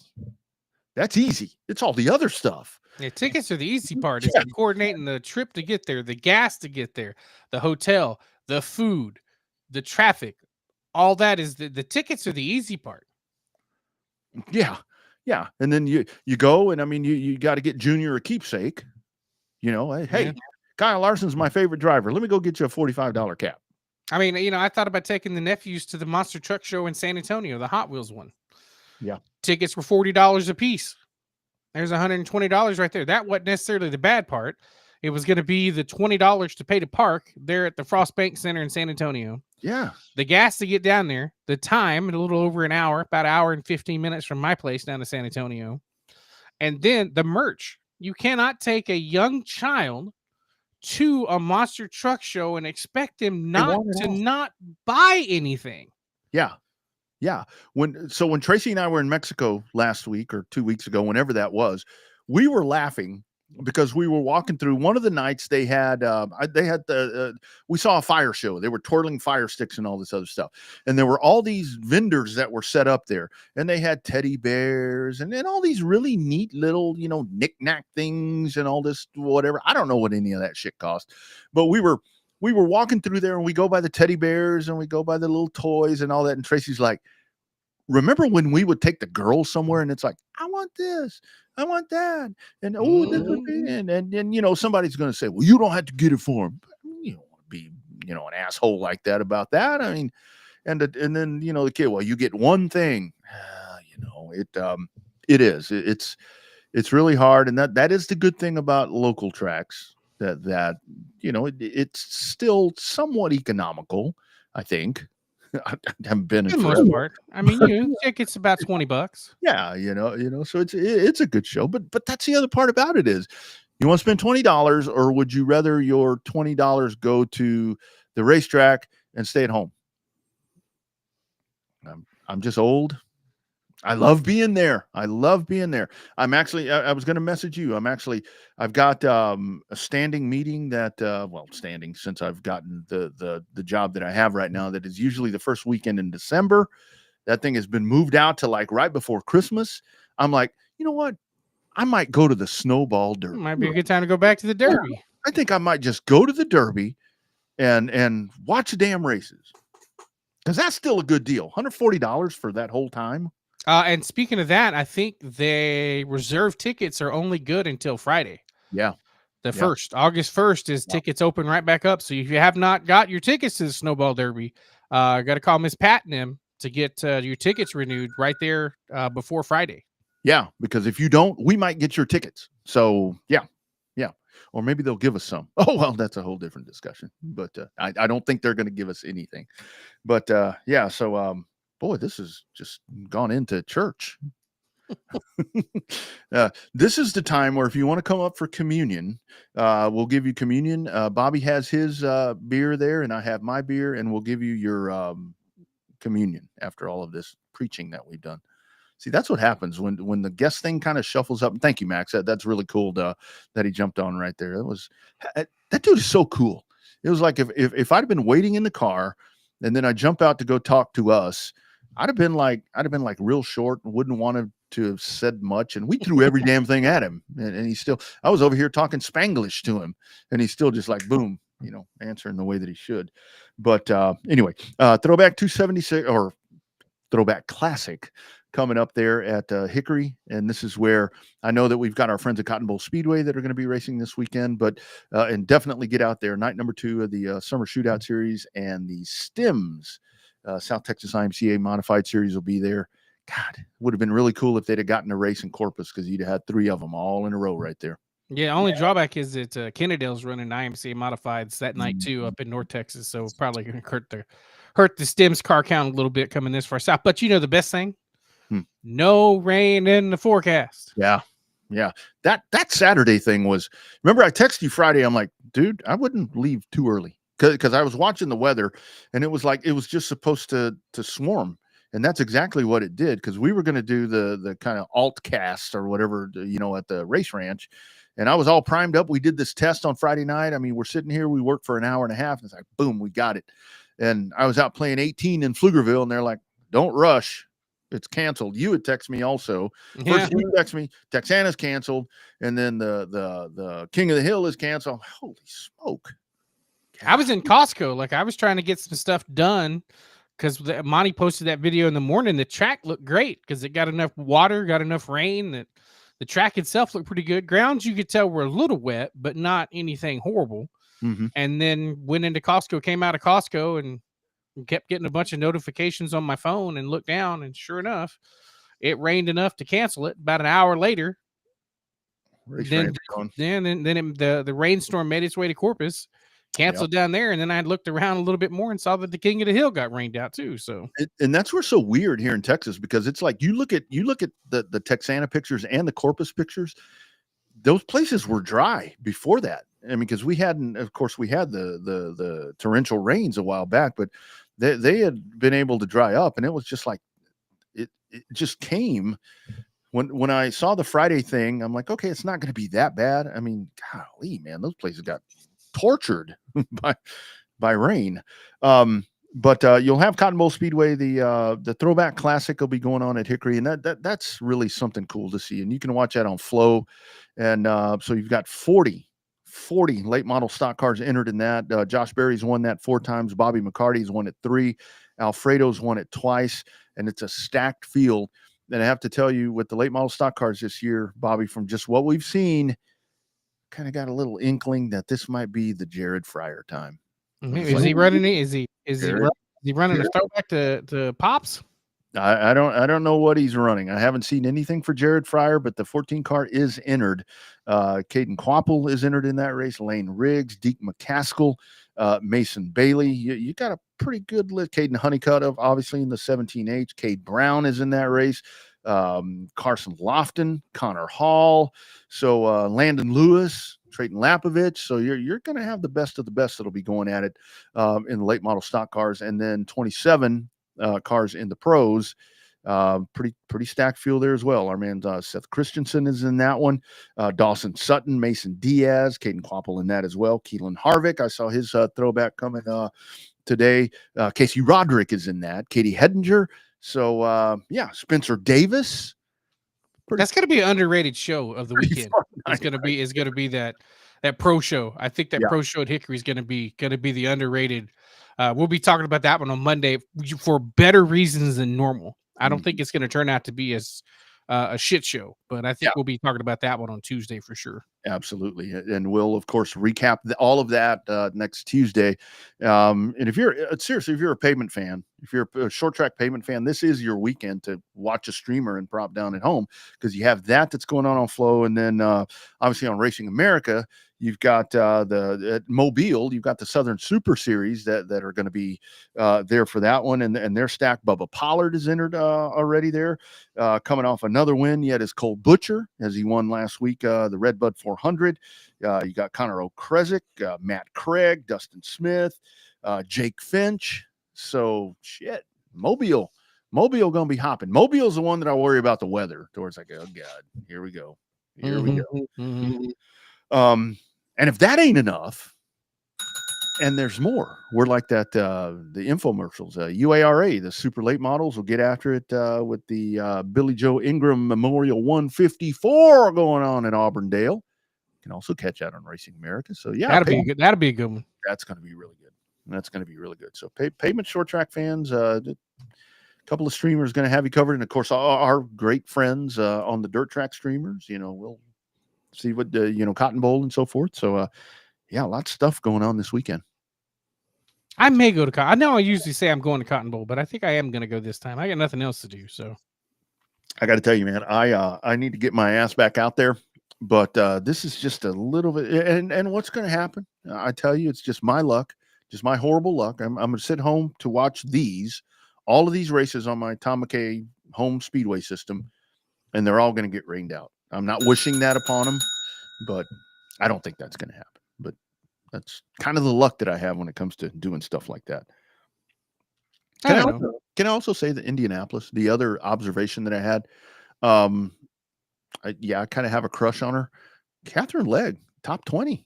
17, wasn't it? Yeah, and not the best equipment, and still on an oval. And there wasn't that much carnage. There was some carnage, but there really wasn't that much carnage. She earned that 17th place finish. She did. I posted something on a thread. I said, "Hey, Cat Legg, great run for her. 17th at Indy." First reply. Well, she's raced in the Indy 500. I don't care. It's different. They said she became the 21st person to race both the Indy 500 and the Brickyard 400. Ooh, man. That seems like a whole lot of people. That's a lot. That is a lot. Doesn't seem like that many. Yeah. That'll be a discussion for next week's show if I can find people who have raced in the Indy 500, and I'm sure Wikipedia will tell me. So yeah, I'm just trying to think off the top of my head. I mean, because if you look at NASCAR, Tony, Larson. I'm thinking of the guys that have done the double, right? Yeah.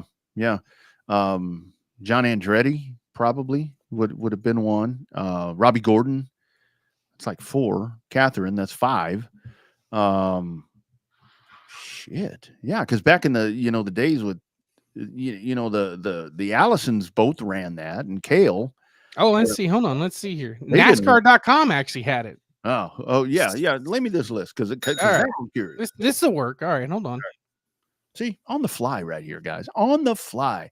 See up here where it says live. It's pictures. They got to take a second to load. So Catherine Legg is 1. It really is 20-something people. Oh, wow. Catherine Legg is, hold on, they're still loading. I have the internet that's going to slow because we're doing the show. So that was 1994 was the first time when that came along. Jimmy Johnson. Jimmy. Yeah, Jimmy. Tony Stewart, you figured out. Mm-hmm. AJ Foyt, because he ran the first Brickyard 400. Oh, yeah, that's right. JPM, Juan Pablo Montoya. Oh, yeah. Yeah. Kyle Larson, obviously. That dude should have won them both, Montoya. Danny Sullivan. Apparently, Danny Sullivan ran the original Brickyard 400, the inaugural. Well, I'll be a son of a gun. Had no idea. Yeah. No idea. Let's see. Who is that? Jacques Villeneuve. Oh, yeah. Would be one. Not that many. Let's see here. Can't forget this one. He's got one Brickyard 400 start in 2010 and 3 Indy 500 starts. Yeah. Shane's got the other one here, the other love of my life. Oh, yeah, Danica. There's one. Kurt Busch. Oh, Kurt Busch, yeah. AJ Allmendinger. AJ, yeah. Jeff Brabham. Oh, yeah. He ran NASCAR. When did he do that? Inaugural 1994. God dang. Huh. I don't know anything about that. Sam Hornish Jr. Oh, yeah. Remember when he was going to put the NASCAR world on fire? Yeah. John Andretti. John Andretti, yeah. Larry Foyt. Our man Larry, the captain. Larry Foyt. 2003 for the Brickyard 400 and 3 Indy 500 starts. Jason Leffler. 5 Brickyard 400 starts, 1 Indy 500 start back in 2000. That's crazy. Scott Pruitt. I didn't think about Scott Pruitt. 2 Brickyard 400 starts, 4 Indy 500 starts. Does it say when he did those? It would have been. It doesn't say when he did it, but it would have been early. He's in a Tide ride, in a NASCAR ride. So he's in that 32, that Oh, Wells Ricky 32. Craven one. Yeah. JJ Yaley, one Indy 500 start in 1998 and Brickyard 400 starts. He's got 10 of those. Sheesh. Patrick Carpentier, 2 Brickyard 400 starts and 1 Indy 500 start in 2005. And then Robbie Gordon. Yeah. Wow. Oh, and Max Pappas there was one more slide. Sorry. Max Pappas. Brickyard 400 in 2010. I'm assuming with Geico. And then 2 Indy 500 starts. So yeah, actually, damn, they're right. It was 20-something people. I had no idea. There's a lot of those, talk about doing this on the fly. That's really. Yeah, man. There's a lot of those guys that I would never have guessed. Mm-mm. I mean, it's like Patrick Carpentier. Yeah, I'd have never gotten that one. Wow, that's good stuff right there. That is good. Yeah. Wow, that was kind of, it went over my head when they were talking about her doing that, of Cat Leg doing that, and when you said it, I'm like, 21, bullshit. Wow, that's crazy. Yeah, some of them like Brabham and some of those guys, you're like, you kind of forgot about it. Then you got to think about it. Like Allmendinger, like I don't know why Allmendinger. He's got the 1 Indy 500. I think he started on the pole or front row with Penske. That's when he should have won and had the damn seatbelt come off. Yeah. And kind of to put a bow on the whole Brickyard thing. And here we are again to where it's like you do the road course thing. You wanted the oval back when you didn't really like the oval. And I'm kind of getting that feel again where the oval race wasn't that great. I mean, look, the bottom line is, and I posted this on Sunday, to where any time that it's, whether it's NASCAR or obviously the 500, even if Formula One went back there, I like any race day at Indianapolis Motor Speedway. It's a big damn deal. Yeah, I mean, it is the most boring of the tent pole races, right? Of the crown jewels, it is generally the more boring of them. Yeah. But you got to race the oval. You just got to race the oval. Yeah, it's like, if where I'm talking about, I would probably not be more apt to go to an NFL game. If somebody gave me a great opportunity to go to Lambeau Field, I would go. But if I went to Lambeau Field, I don't care if it's cold, I don't care what it is. Green Bay played, and let's say they beat the snot out of the Detroit Lions 50-0, I would still be thoroughly entertained because of the venue. Yeah, and that's part of Indianapolis. It needs to be on the schedule. I don't care how many people are there. You have to have the mindset that I think what I saw, and I don't know if this is verified. Again, I see so much stuff where what was actually allotted as seating for the Brickyard 400 was about 70,000. Yeah, that's about, the walk-up sales were a little lower compared to last year, but so part of it is when you look down the backstretch and it's not full like the 500. Yeah, well, when you have a place that holds 200,000 people and there's only 70,000 people sitting there, it's going to look empty. Yeah, and this is where I go back to the whole thing. And I was waiting for that on Sunday, to where it's like, well, there were only 60,000. 60,000 is a lot of people in this new environment that Kenny Wallace was talking about. Back in the day, when TMS would have however many and the stands were full, and Brickyard 400 has the highest attended NASCAR race ever, right at 275,000 people. I saw somebody post that. Well, that ain't shit compared to 275,000. I'm like, no shit. Nothing is getting that. Nothing gets those kind of seats anymore. No. And it's like we've said, in NFL, we're about to get in the NFL. They have 60 to 80,000, depending where you are, unless you're the Cowboys. That's your attendance. Like college football, I mean, you have, unless you're A&M in Texas, you have 100,000+. If you're drawing in this day and age, if you're drawing 60,000 to 80,000 people a week, and that's the other thing, NASCAR does it every week in a different place, so I think Iowa will be sold out, but that's because it only holds 30,000 people. That's right. And that's why, when they go to the Madhouse, oh, the place is full. What's that hold? 12,000? Yeah. 18 max, maybe. I saw they fined some drivers and disqualified some people today. Yeah, the circus finally laid down some rules, and they were disqualified. Of all the problems that they have there at the Madhouse, they were DQing people over tire dope. Mickey Mouse shit. I'm like, okay, you're finally laying down the law for that. So answer me this, and you and Wags may have had this discussion. Well, maybe not because of the whole racing thing. Is hardcore racing fans just laugh at the clown show that is the Madhouse there at Bowman Gray. Do hardcore baseball fans do the same thing against the Savannah Bananas? I haven't watched them fully, but hardcore baseball fans love the Savannah Bananas. I thought it was just the opposite. I thought they hated it. No, I mean, because I think even a lot of hardcore baseball fans, and I've always said, if you think baseball's boring, it's because you haven't studied baseball.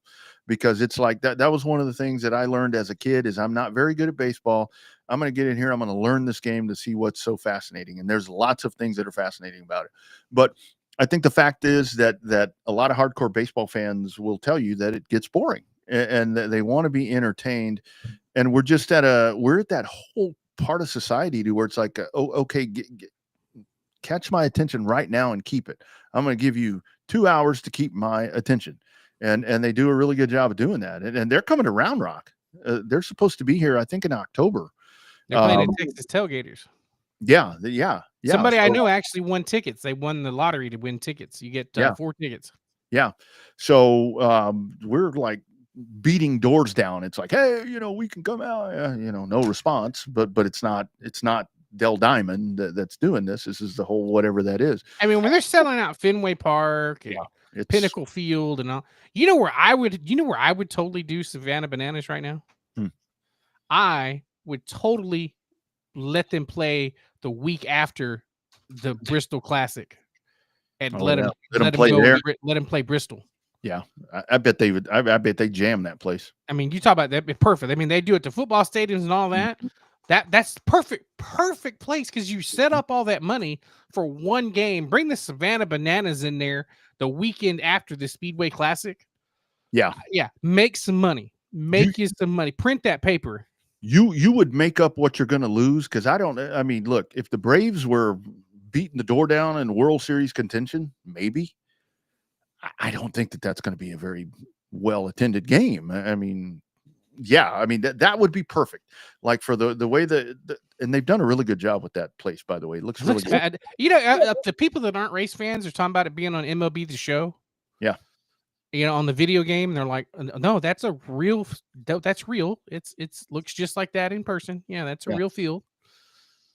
This is where I get back to people that want to bitch and complain about stuff. It's like, do you see how easy they repurposed that place that fast? You might want to calm down a little bit because it'll make money as a baseball park.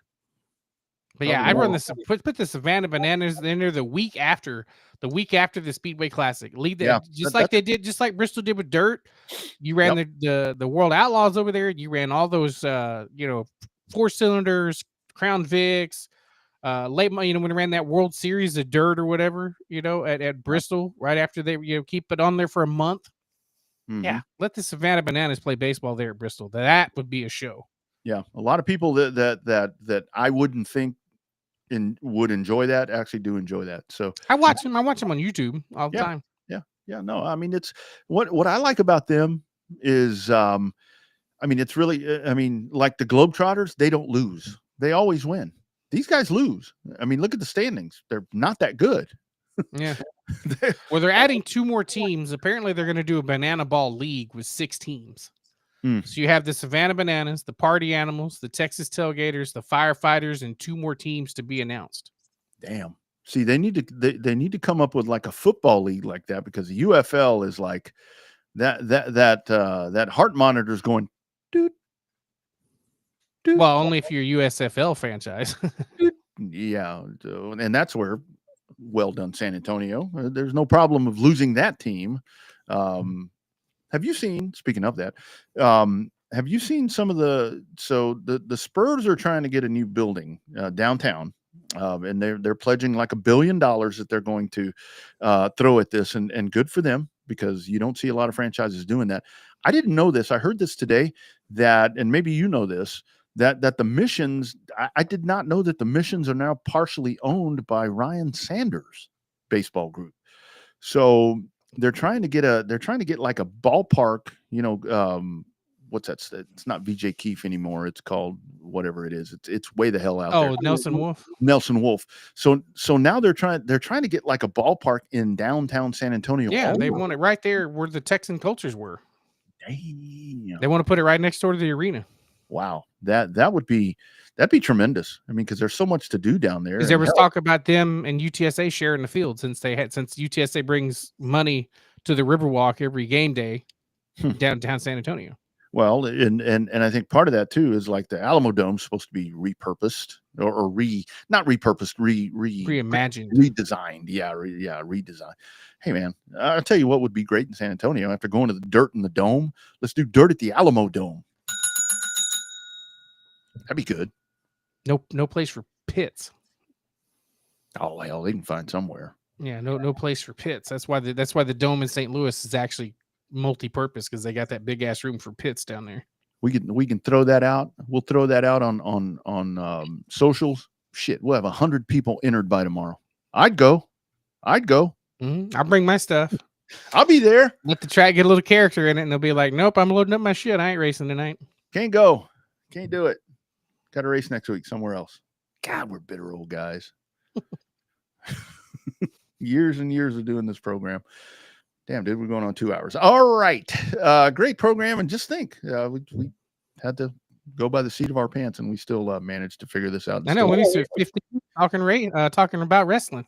I know. Wrestling. How about that? You get it all on this show. You get it all. Savannah Bananas on this show tonight. So hitting a new level. Tune in next week. There's no telling what we'll talk about. Maybe pornography. Who knows? But be sure and be a part of it. Be sure and like all the socials, and be sure and support the people that support us. We talk all the time about our friends at On Demand Shirts. Just great folks right there. The official apparel providers of us. How about a quick word from On Demand Shirts before we skate on out of here on Tuesday night? Hey, I'm Ross. Well, him too. Ross is a good dad. Precision, consistency. Just like in racing, these are our values as screen printing, embroidery, and everything in between. If it's branded, we can do it. There it is. On Demand Shirts. Did I send you the proofs I got from my stuff? Maybe. I'm so far behind, dude. I'll send them to you when we're done. Same word. I have two color choices, gray or black. It looks like I'm going black. Shocker. Yeah. Same word to anybody else that may have sent me something in the last week. If I haven't addressed it, I will. I'm just a little behind. So anyway. All right, Bobby, rest of the week for you, my man. Like I said, I am staying home, and I am going to be watching some asphalt racing this weekend. I may go to Cotton Bowl because I'm happy to see Stems. KR in the gang, Kevin Fry, great flagman, one of the best in the nation.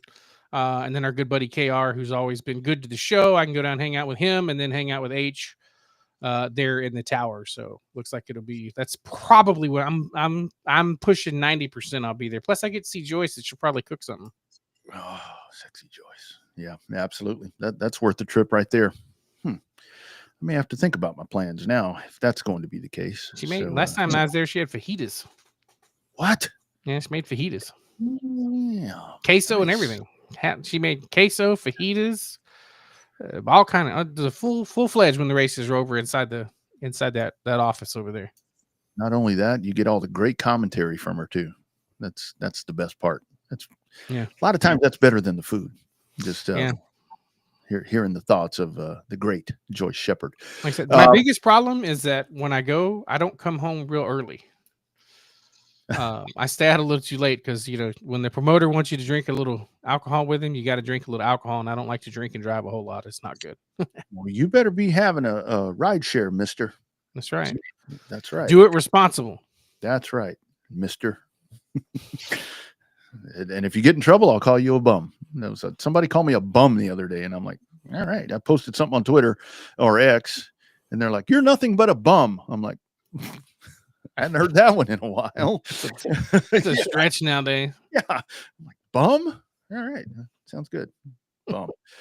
All right, you guys, we'll do it again next Tuesday. Thank you all for being a part of this. Be sure and like every social that you find that says anything about Revved Up Sports Show. Be sure and you can catch the audio podcast available tomorrow at revvedupsportshow.com. Right in the middle of the page, all the archives up on top. If you click the top of the page, it says revvedupsportshow.tv. Click that. It takes you to everything right there. This show will be right in the middle of the page where you can catch a full replay and be looking for our clips because we'll have that out as well. We do ask you as well to be sure and like the Racing America socials because they afford us the opportunity to be a part of that as well. And go out and find a local track. And if you can't, find a streaming near you. And don't complain about the racetrack on social media. That's right. Call them and complain. Yeah, they'll take the phone call. They'd much rather take the phone call than to reply to the tweet. That's right. But I mean, that's the whole problem that we know after all this time is that people don't want to call them because I make a big mistake of reading social media, which I think we all make very vital, critical mistakes by reading the keyboard warriors that are dumbasses that sit in their mother's basements and don't do a damn thing and haven't accomplished anything in their life and tell you how bad you are, what you do. But they can't tell you to their face. I've never stood at the ropes and anybody come up there and go, you really are bad at this, and you should put your wife in the car. But I read it on the internet that why is he driving the car? His wife's way better. She almost won a world championship. Well, now they can kiss my ass. They literally can kiss my ass, and I'll sit there and stick it out for them too, because they don't do a damn thing. They've never accomplished anything in their life. They don't know how to work hard to be successful in anything. That's why they say the shit they say on the internet. And to sit there and have to fight and prove these people wrong, that's the pride I take now. Because this is for all those people that say that I suck, I'm no good, I'm terrible, I've never been anything. This is for all those people. They don't have anything to show for it. I got 2 silver wallies this year to show for it. Love it. On that note, we will see you guys next Tuesday. Bobby down in the southern part of Texas. I'm up north. Showtime, Bobby Chaffee, Rodney Rodriguez. Thank all of you for being a part of this. Be sure and hit us up on the socials. Bobby's on X at Bobby Chaffee. I'm at the Rodney R. Looking forward to doing it again. # real race talk from Texas. It is Revved Up Sports Show. See you later.